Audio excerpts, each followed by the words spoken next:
Physical trauma is a serious injury to the body.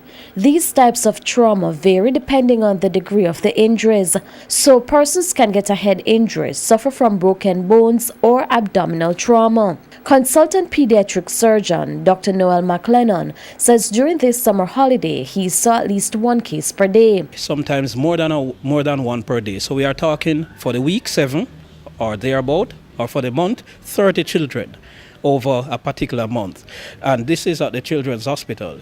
Bear in mind that this Children's Hospital will see only or less than 50% of the children who are actually involved in motor vehicle accidents across the country, because some will be presented to the other hospitals and clinics nearby them. Dr. McLennan says these are young children who are between the ages of 3 to 5.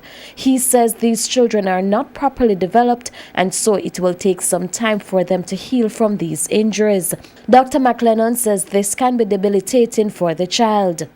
Injuries like these can take 6 to 8 weeks for the child to get better. One of the worst cases that I have seen personally is a child who was unfortunately involved in a motor vehicle accident, who was unfortunately run over, sustained broken limbs, 3 out of 4 limbs that were broken, and had to be admitted to the hospital. It's why Dr. McLennan is advising parents to pay keener attention to their child or children even as the summer holiday comes to an end. You educate the parents, educate the children as to the proper use of the roads, how to care for themselves while they are in a vehicle, being belted down and so on. Engineering speaks to the infrastructure that should be put in place, mainly by the policymakers really, to ensure that roads are built properly with sidewalks, proper signages and so on, so that it facilitates safety of the children as well as the wider public.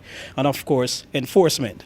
Enforcement speaks to the policy enforcement, seatbelt wearing, helmet wearing, and so on. With your health report, I'm Shamela Pullen wishing you good health.